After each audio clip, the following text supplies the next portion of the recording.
I'm Angela Brown, 42 years old, and 3 months ago, my racist neighbor filed daily noise complaints with our HOA about my loud music that was supposedly disturbing the peace of our upscale neighborhood. The humiliation I felt when the HOA president showed up at my door with a violation notice was crushing. But what the entire HOA board did next was even worse. If you've ever experienced racism in housing, please let me know where you're watching from and subscribe to join others who understand this struggle.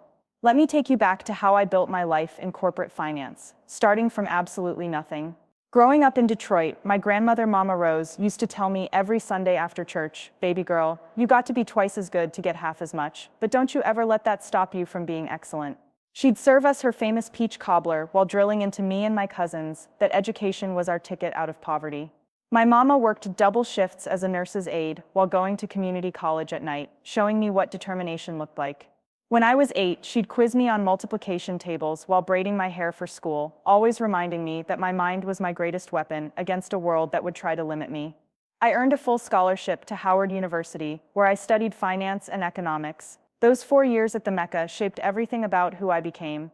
I learned to navigate boardrooms and balance sheets, but more importantly, I learned about Black excellence from professors like Dr. Margaret Thompson, who became my mentor.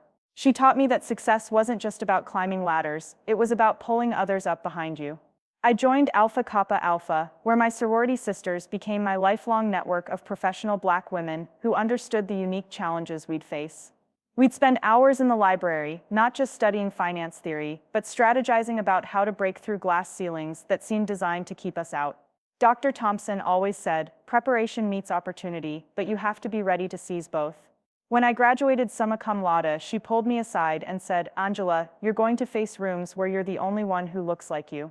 Remember that you belong in every single one of them." My early career at Goldman Sachs was a masterclass in being the only Black woman in corporate finance. I learned to code switch effortlessly, speaking the language of quarterly reports and risk assessments during the day, then calling my mama and slipping back into the comfort of home language at night. Those first 3 years were brutal. I worked 16-hour days analyzing municipal bonds and structured products, always knowing that any mistake would be magnified because of my race and gender. My colleagues would make comments about my articulate communication style, as if they expected something different. During company happy hours, conversations would awkwardly shift when I approached groups, and I'd often find myself eating lunch alone. But I had mentors like James Patterson, a senior Black vice president, who took me under his wing. He taught me the unwritten rules of corporate survival: document everything, build alliances strategically, and never let them see you sweat. "They're watching for you to fail," he'd tell me over coffee, "so we don't give them that satisfaction." By year 5, I was managing portfolios worth hundreds of millions of dollars. My clients trusted my analysis, and my track record spoke for itself. I'd built relationships with pension funds and insurance companies across the Midwest, earning respect in rooms where few people looked like me. I started mentoring younger Black analysts, hosting monthly dinners at my apartment where we'd talk strategy and share job opportunities. My mama was so proud when I bought my first house in a nice suburb of Chicago, calling all her sisters to brag about her daughter, the finance executive. I was active in my church, First Baptist of Oak Park, where I served on the finance committee and helped organize scholarship funds for Black students pursuing business degrees. My pastor, Reverend Brown, would often say I was living proof that God had plans for his children to prosper. I felt like I was finally achieving the dreams my grandmother had planted in me all those years ago. After 8 years at Goldman, I was recruited to lead the municipal finance division at Chicago Trust Bank. This was my moment to step into senior leadership, managing a team of 12 analysts and overseeing a billion-dollar portfolio.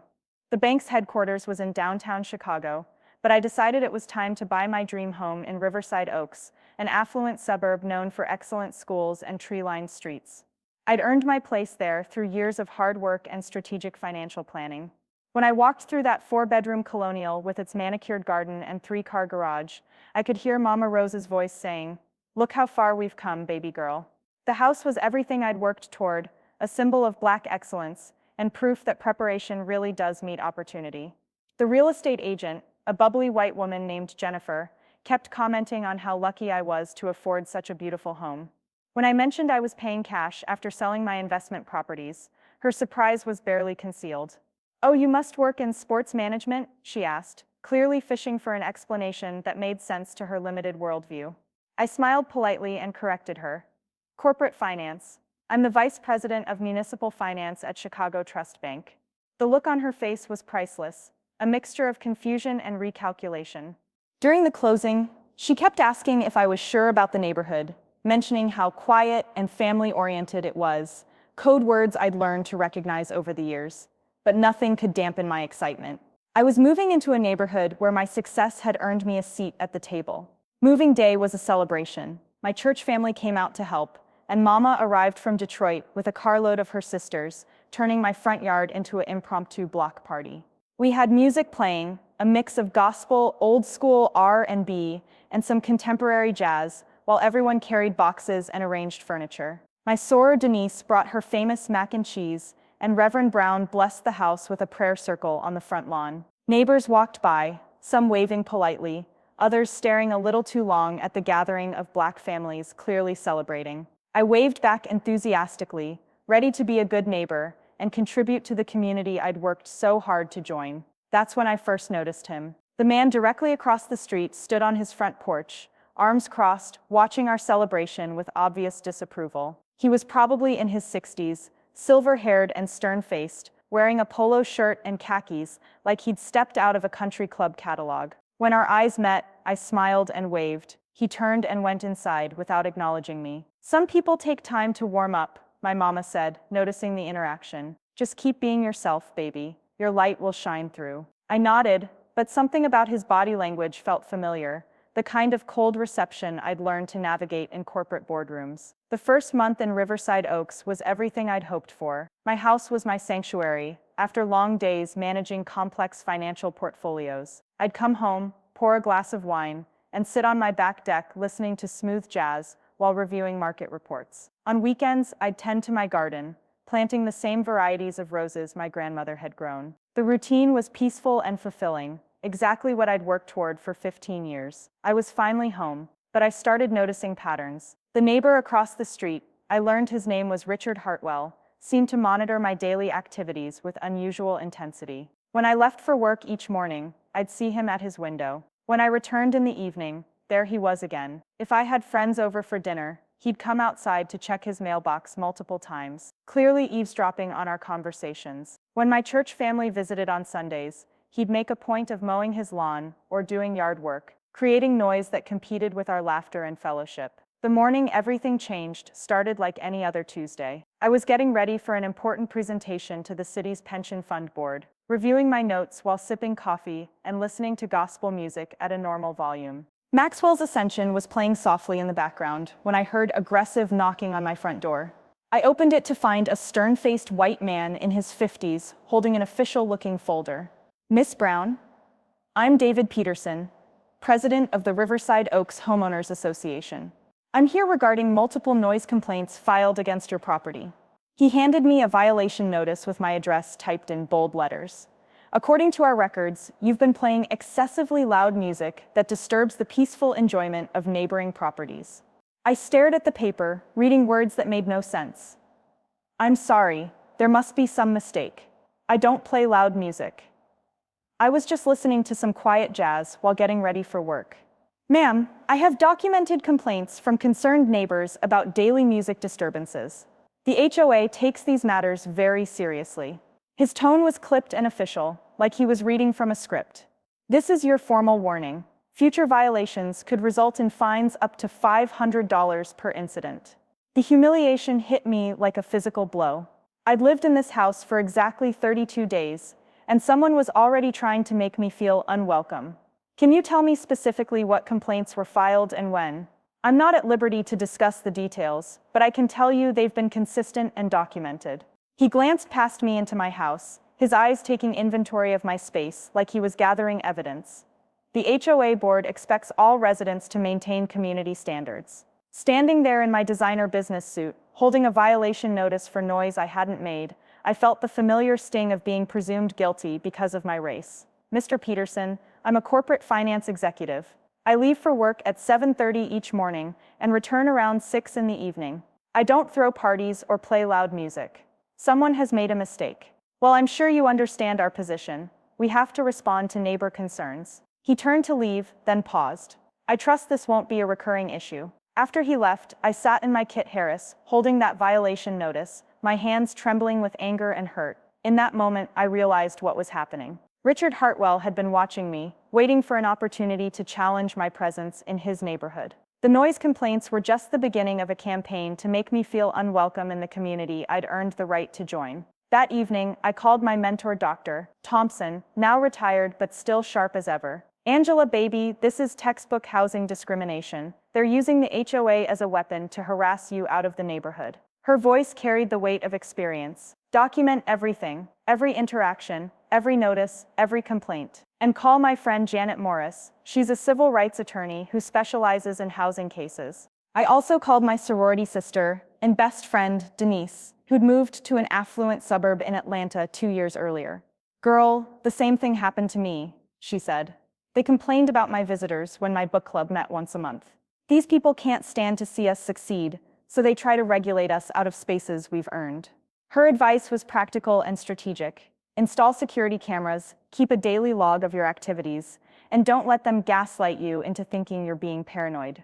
The next few weeks revealed the systematic nature of the harassment. Every day brought a new complaint to the HOA about my loud music. Some mornings I'd receive phone calls before I even left for work, reporting violations that allegedly happened the night before. I started keeping detailed logs of my daily activities, what time I arrived home, what music I played, and at what volume, who visited and when they left. I installed security cameras around my property and began documenting everything. The gaslighting intensified during my first official HOA meeting. I attended expecting to clear up the misunderstanding, but instead walked into what felt like a tribunal. The meeting was held in the community center, a sterile room with fluorescent lighting that made everyone look pale and sickly. Board members sat behind a long table like judges, with David Peterson presiding over the proceedings. When they called my address for discussion, the energy in the room shifted. "Miss Brown," Peterson began, consulting his notes with theatrical precision.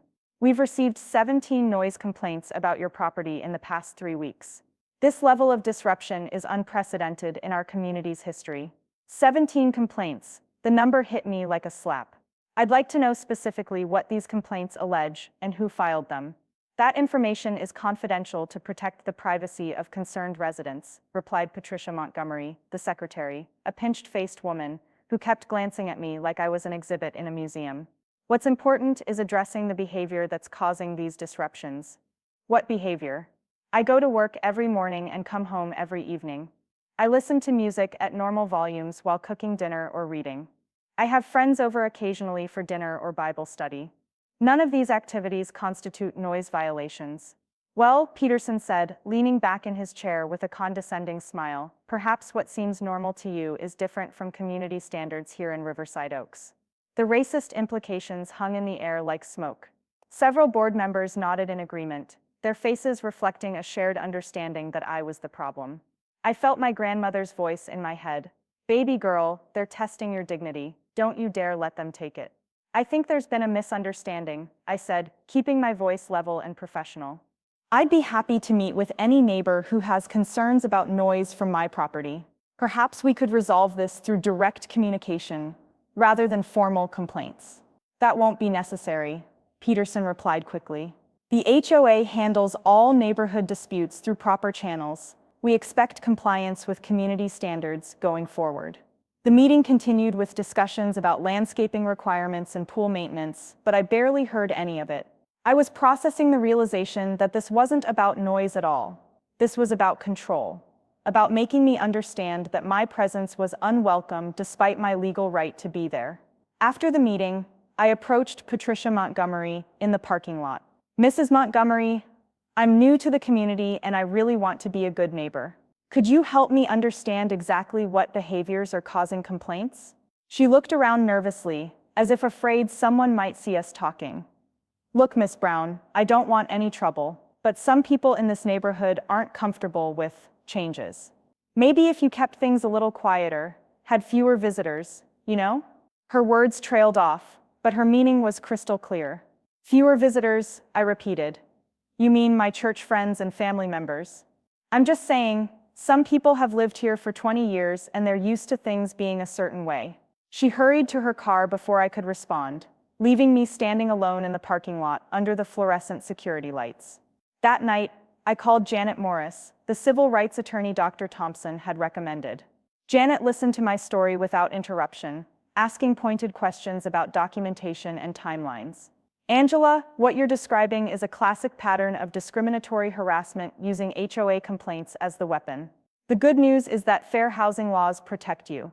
The challenging news is that these cases require extensive documentation and can take months to resolve.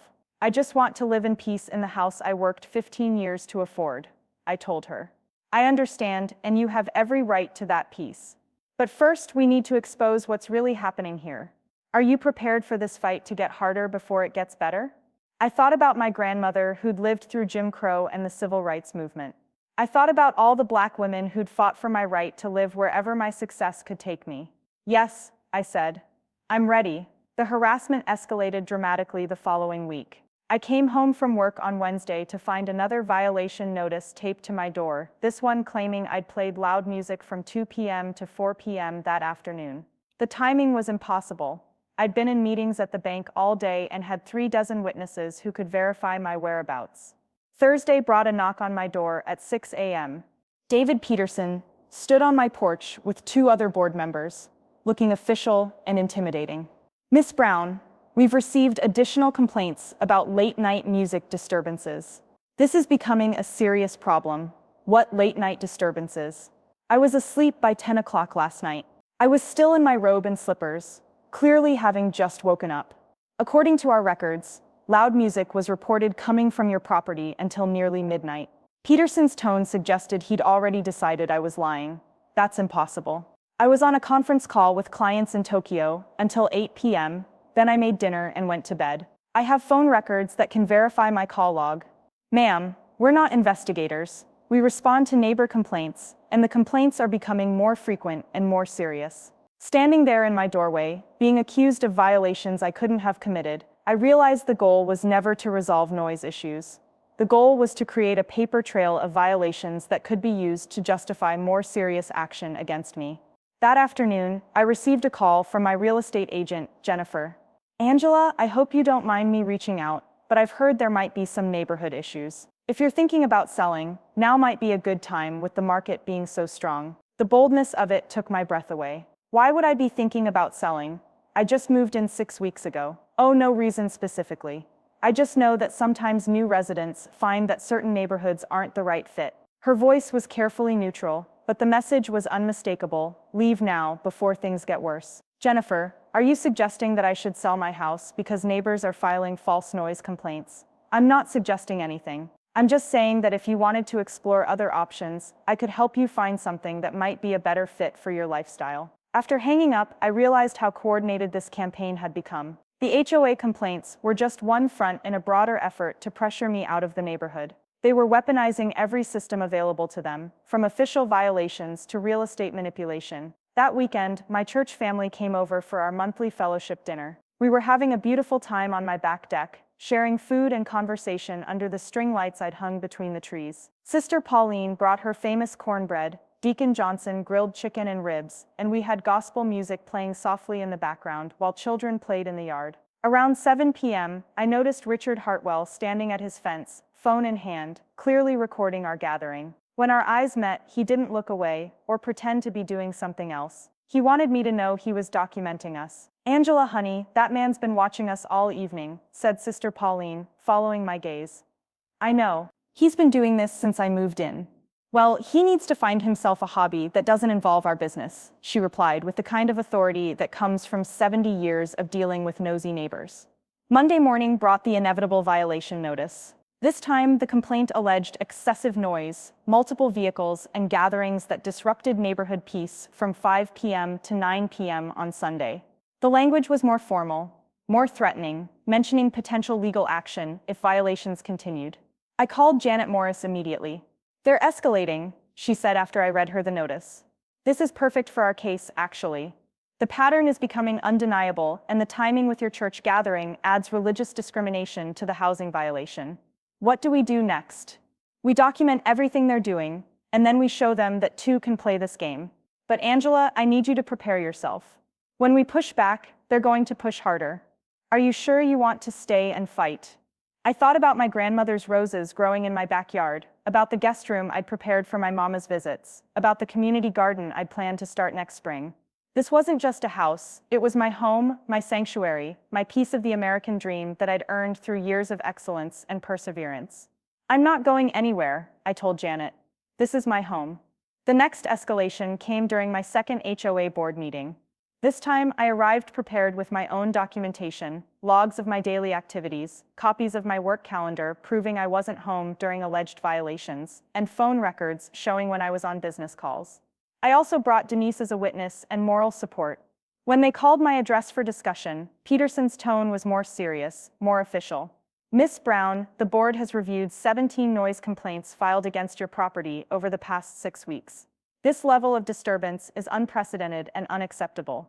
Peterson, I'd like to present evidence that shows these complaints are false.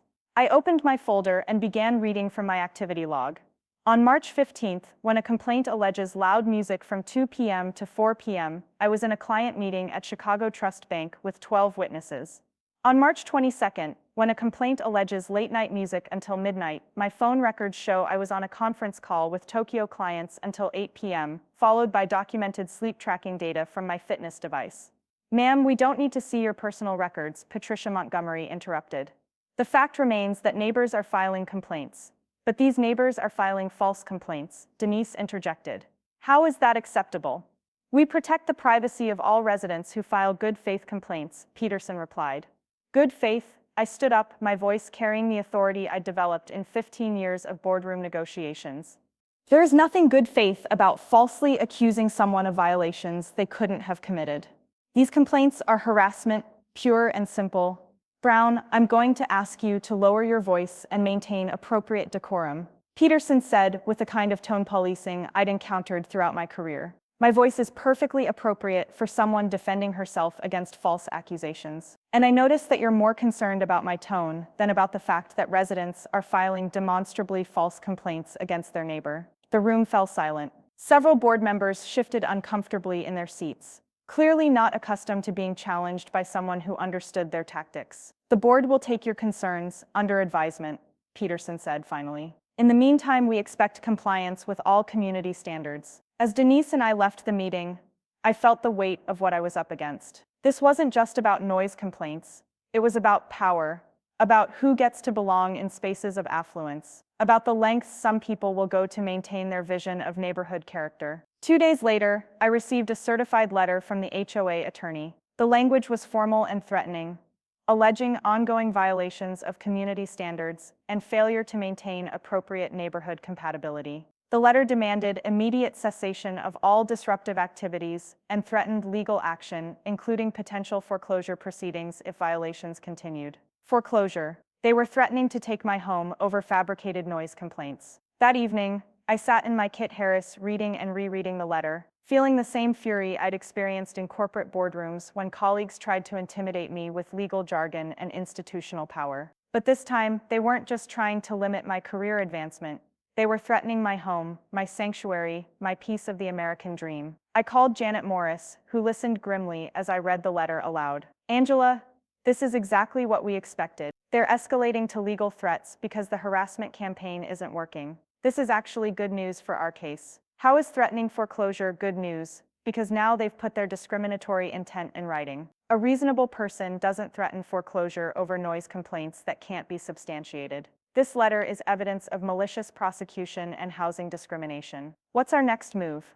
We file a federal civil rights complaint under the Fair Housing Act. And we do it publicly, with media coverage, because sunlight is the best disinfectant for this kind of racism. The following Sunday, my church family gathered at my house for what we decided would be our most joyful fellowship dinner yet. If they wanted to complain about noise, we'd give them something real to complain about. The sound of Black joy, Black community, Black excellence, celebrating in a space we'd earned the right to occupy. We had gospel music playing, children laughing in the yard, and the most delicious spread of soul food you've ever seen. Sister Pauline brought her choir friends, Deacon Johnson invited his family from across town, and Reverend Brown came to bless our gathering with a prayer of protection and perseverance. Around 5 p.m., Richard Hartwell appeared at his fence with his phone, recording as usual. But this time, instead of feeling intimidated, I walked over to the fence line. "Mr. Hartwell, I'm Angela Brown. I don't think we've been properly introduced." He lowered his phone, clearly startled by my direct approach. "I know who you are. Great. Then you know I'm your neighbor who works in corporate finance, pays my mortgage on time, and maintains my property beautifully. You also know I don't play loud music or disturb anyone's peace. I don't know what you're talking about." "I think you do. I think you've been filing false noise complaints because you don't want me living in this neighborhood. And I think you're about to discover that I'm not going anywhere." His face flushed red with anger and embarrassment. "This is a peaceful neighborhood. We don't want trouble." "I'm not trouble, Mr. Hartwell. I'm a successful Black woman who earned her place here through hard work and excellence, and I'm going to keep living here and thriving here, whether you file 100 complaints or 1,000. I turned and walked back to my gathering, leaving him standing at the fence. Behind me, I could hear my church family singing "This Little Light of Mine," their voices carrying across the neighborhood like a declaration of our right to exist, to celebrate, to take up space in a world that constantly tried to make us smaller. That night, I received 3 separate noise complaints filed through the HOA online portal, all time-stamped within minutes of my conversation with Hartwell. The coordination was no longer subtle, it was blatant, vindictive, and legally actionable. Monday morning, Janet Morris and I filed a comprehensive federal civil rights complaint with the Department of Housing and Urban Development. The complaint detailed the pattern of harassment, the false noise complaints, the legal threats, and the discriminatory enforcement of HOA rules. We also filed a lawsuit in federal court alleging violations of the Fair Housing Act, seeking damages and injunctive relief. But more importantly, we called a press conference. Standing on the steps of the federal courthouse with Janet by my side, I told my story to reporters from 3 local news stations and 2 newspapers. No one should have to endure harassment for the crime of being Black and successful in America. I worked 15 years to earn my place in Riverside Oaks, and I refused to be intimidated out of my home by false complaints and legal threats. The story aired that evening on all 3 local news broadcasts. My phone rang nonstop with calls from neighbors I'd never met, some offering support, others clearly angry about the negative attention on the community. But the call that mattered most came from Jasper Thompson, a young Black attorney who lived 2 neighborhoods over. "Brown, I saw your story on the news. The same thing happened to me 3 years ago in Fairfield Estates. I ended up moving because I couldn't take the stress, but I've regretted it ever since. Thank you for fighting back." That conversation sparked an idea. Over the next week, Janet and I connected with 4 other Black families who'd experienced similar harassment in affluent suburbs around Chicago. The pattern was always the same: false complaints, escalating threats, coordinated campaigns to pressure them out of neighborhoods they'd earned the right to join.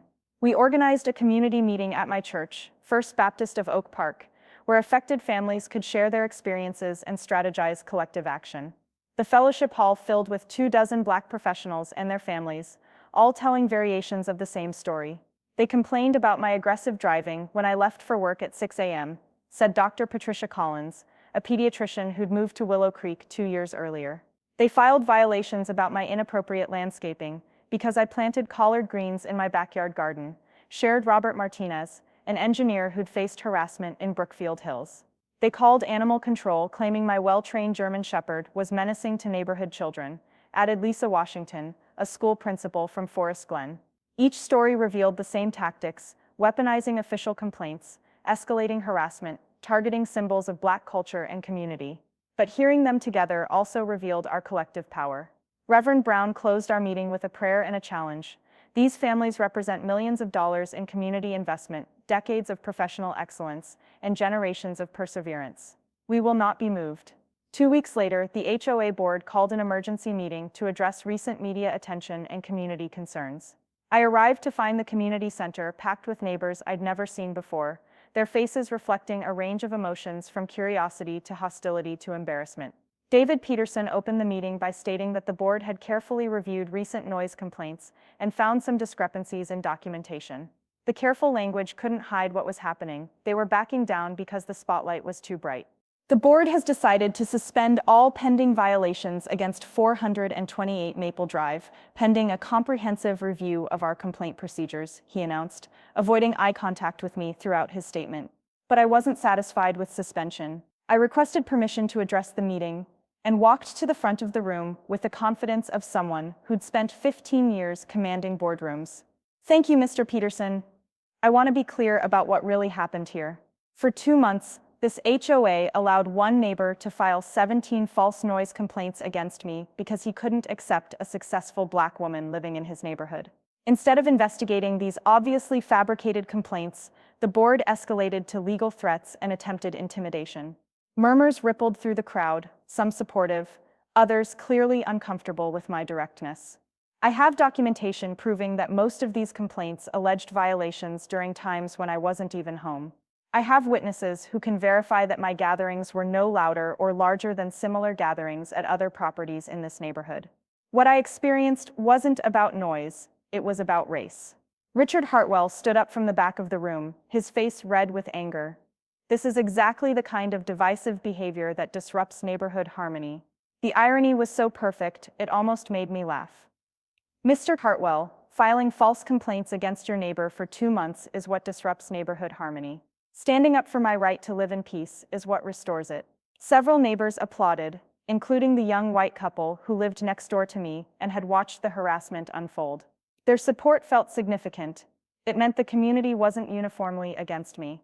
"The board will implement new procedures to prevent abuse of the complaint system," Peterson announced, clearly eager to end the confrontation. "All complaints will require verification and multiple sources before any violations are issued." "That's a good start," I replied. "But I also want the board to issue a formal apology for enabling harassment and discrimination, and I want a commitment to diversity and inclusion training for all board members." The silence that followed was deafening. Patricia Montgomery looked like she'd swallowed something bitter, and several board members shifted uncomfortably in their seats. "The board will consider those requests," Peterson said finally. 3 days later, I received a formal letter from the HOA board issuing an apology for procedural errors in complaint handling and announcing the implementation of new verification requirements for noise complaints. It wasn't the full acknowledgement of discrimination I'd demanded, but it was progress. More importantly, Richard Hartwell's house went up for sale the following week. Janet Morris later told me he'd been advised by his attorney that his documented harassment left him vulnerable to a counter-lawsuit for intentional infliction of emotional distress. The real victory came 6 months later, when the HOA elected its first Black board member, Patricia Collins, the pediatrician who'd experienced similar harassment in a neighboring community. She ran on a platform of fair enforcement and community inclusion, winning with 67% of the vote. But the most meaningful change was personal. My neighborhood had transformed from a place where I felt unwelcome to a place where I felt truly at home. The young couple next door, Jennifer and Mike Patterson, became close friends who often joined our Sunday fellowship dinners. The elderly woman across the street, Mrs. Harris, brought me homemade dumplings and asked for advice about her grandson's college applications. The community garden I dreamed of became reality, with neighbors of all backgrounds contributing plants and labor. Standing in my backyard one Sunday evening, watching my church family and neighbors share a meal while children played under the string lights, I thought about my grandmother's words, "Baby girl, they're testing your dignity, don't you dare let them take it." I hadn't just kept my dignity, I'd used it as a weapon for justice. The legal case was settled 6 months later for an undisclosed amount that covered my attorney fees and compensated me for the emotional distress of months of harassment. But more importantly, the settlement included a consent decree requiring Riverside Oaks HOA to implement comprehensive anti-discrimination policies and fair housing training for all board members. My story became part of a larger movement. The community meeting at my church evolved into the Coalition for Fair Housing, a network of Black professionals sharing resources and strategies for combating suburban discrimination. We've helped 12 families successfully challenge discriminatory HOA practices across Chicagoland, and our model is being replicated in cities across the country. Janet Morris and I co-authored a legal brief that's been cited in 3 federal fair housing cases, establishing precedent for using pattern evidence to prove discriminatory harassment through HOA complaints. The brief is now required reading in civil rights law courses at Northwestern and University of Chicago. But the change I'm proudest of is personal. I've become the neighbor I needed when I first moved to Riverside Oaks, the one who welcomes new residents, who speaks up against discrimination, who creates space for everyone to belong. When the young Black family moved in 3 houses down last month, I was the first person at their door with a casserole and my phone number. My home has become a sanctuary not just for me, but for anyone who needs to see what Black excellence looks like in action. I host quarterly dinners for young Black professionals, sharing the lessons I learned about navigating white spaces while maintaining cultural authenticity. I mentor Black women in finance through my church's scholarship program, using my guest room to house students during summer internships. The roses in my backyard, the same varieties my grandmother grew, bloom more beautifully each year. Sometimes I sit among them in the evening, listening to jazz and thinking about how far we've come. Mama Rose's voice still echoes in my mind. Baby girl, you got to be twice as good to get half as much, but don't you ever let that stop you from being excellent. I achieved excellence, but more importantly, I learned that excellence without courage is just performance. Real excellence means standing up for your right to exist fully, authentically, and joyfully in spaces you've earned through hard work and determination. Today, 3 years later, I'm not just living in Riverside Oaks, I'm thriving here. I serve on the city's Economic Development Council, where I've helped attract 2 Black-owned businesses to our downtown district. I chair the scholarship committee at First Baptist, where we've awarded $50,000 in college funding to Black students pursuing business degrees. I'm building the community I want to see, one relationship at a time. My story isn't unique. It's the story of every Black person who's ever been questioned about their right to succeed, to prosper, to take up space in America. But what makes it worth telling is how it ends, not with me leaving, not with me accepting less than I deserve, but with me claiming my full inheritance as an American citizen who happens to be Black and excellent. To my Black sisters and brothers watching this, I want you to know that your success is not a fluke, your achievements are not accidents, and your presence in spaces of privilege is not a gift. It's a right you've earned. When they try to gaslight you, document everything. When they try to intimidate you, remember your power. When they try to make you smaller, expand into your full magnificence. Document every incident of discrimination with dates, times, and witnesses. Know your rights under fair housing laws, and don't hesitate to contact civil rights attorneys when necessary. Build coalitions with others who share your experiences. There's strength in numbers and shared strategy. Most importantly, never internalize their attempts to make you feel unwelcome in spaces you've earned. Connect with organizations like the National Fair Housing Alliance, local civil rights groups, and legal aid societies that specialize in housing discrimination. Use social media and local news to shine light on discriminatory practices. Sunlight really is the best disinfectant. And remember that every time you stand up for yourself, you're making it easier for the next person who looks like you. If you're watching from your own beautiful home that you earned through years of hard work, drop a comment and let me know where you're watching from. Let's build a community of Black excellence that can't be moved, can't be silenced, and won't be denied. Subscribe to stay connected with others who understand that our success is not just personal, it's political, it's powerful, and it's permanent. Your grandmother's dreams live in your achievements. Your children's futures depend on your courage. And your community's strength grows every time you refuse to be made smaller by people who can't handle your light. Stand tall, take up space, and never forget you belong wherever your excellence can take you.